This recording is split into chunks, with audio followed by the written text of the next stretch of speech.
been wet here in our part of the world. About the only thing we've been doing is loading logs off the yard onto flatbeds and shipping them out. A lot of shop work this week, but today, Sunday, the last day of the year, boredom has definitely set in, and I need to be on some jobs putting some trees down, but again, it's still kind of wet. So I thought I'd do something close to home today.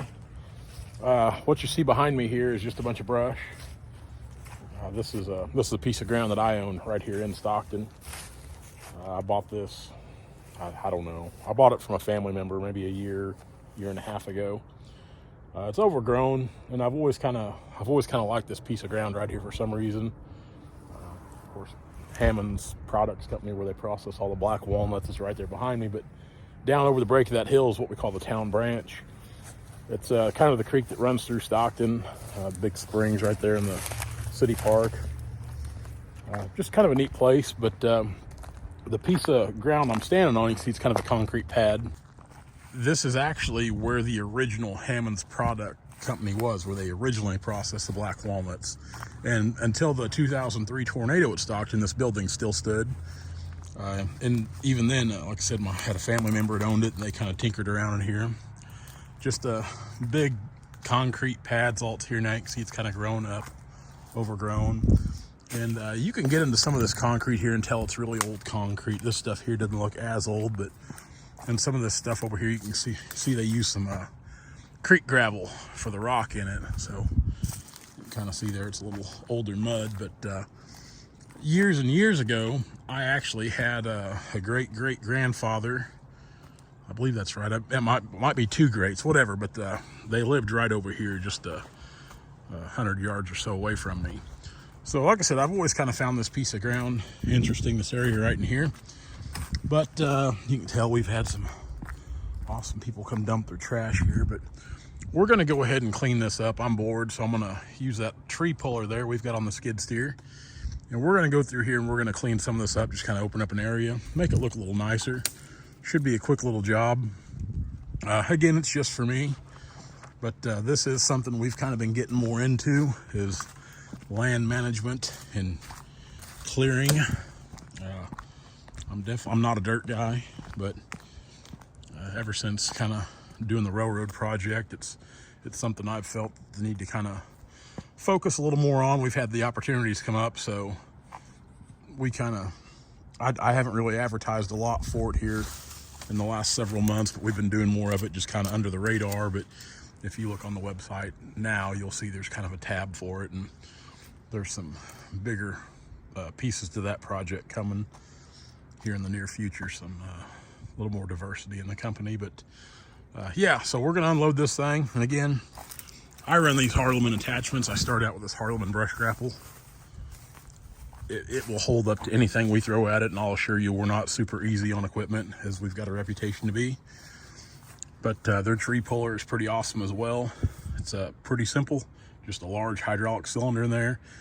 And I've got some videos from a month or two back that I need to put in this video showing kind of what all that thing will pull. Because it's, with that skid steer, this platform, and that puller, it'll actually pull some pretty good sized trees. I bought this little tool here a couple weeks ago. I'd wanted one for a while, but we've actually got a job coming up where we made a deal with the landowner. We'd do a little clearing in exchange for some of the timber we bought. So I thought this was the best way to go about doing it for what she wanted. Just reclaiming some ground that had been in CRP. Most of it's just little 4, maybe 5-inch trees. So I think we can pull them up easy enough with this.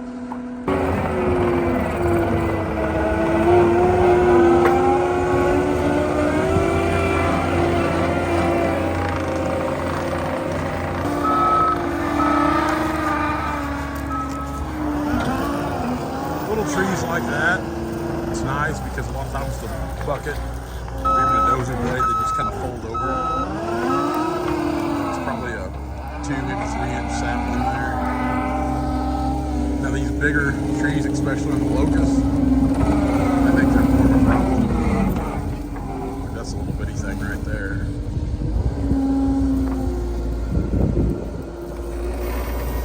But nice thing about it, you're getting the roots and all. He's gonna go for 2.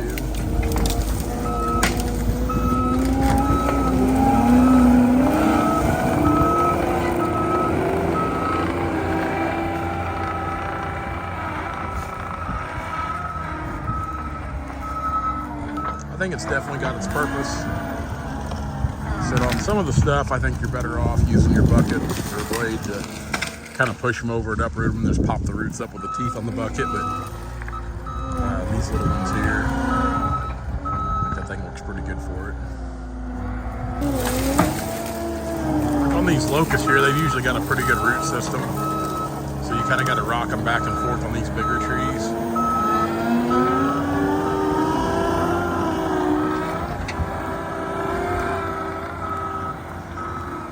We're just piling all that stuff up here. We kind of got a burn pile where there's been some brush burned before.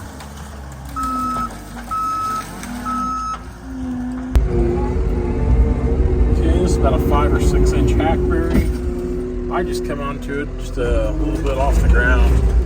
Everybody's probably got a different approach. So I'm just gonna grab onto it. Try to keep the jaws tight. Back and forth a little bit again. It's definitely a two-handed deal.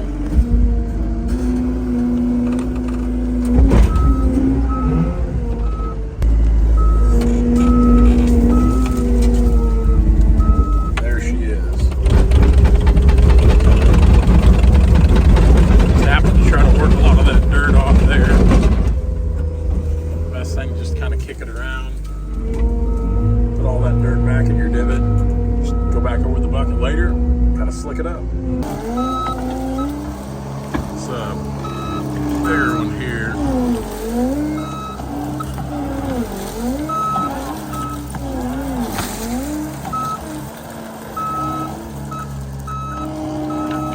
There she goes.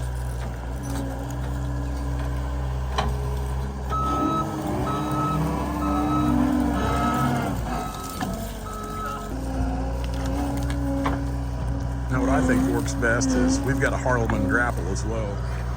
So we can kind of pull these things up, just get them out of the ground and uprooted, kind of out of the way, and then come along with the grapple, grab a bunch of them at once. We can manage them. John's just gonna drag them on back, he's close. And again, we're just kind of tinkering around. This is the first time we've used this attachment.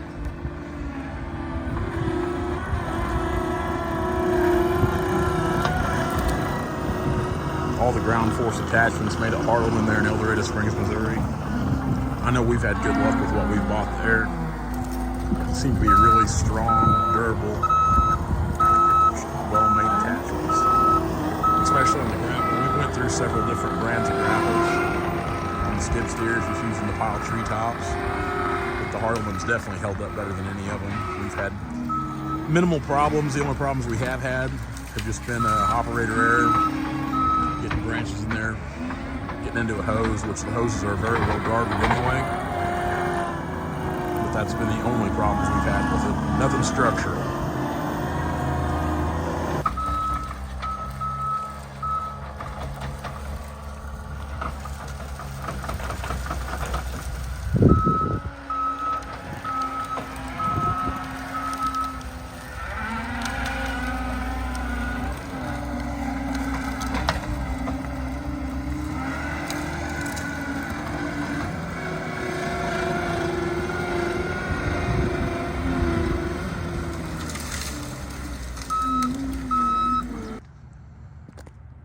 Quite the change here in a short amount of time.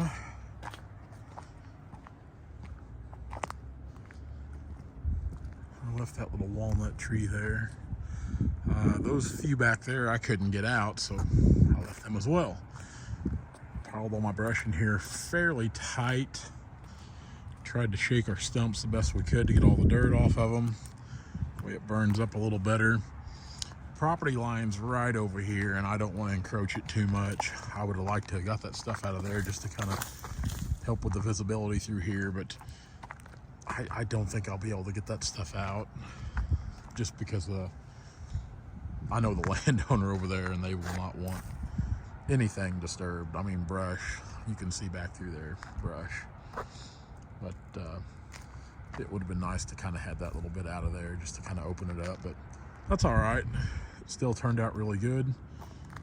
About 2.5 hours of work. So not a big project by any means, but it looks good. Kind of back to where you can recognize it.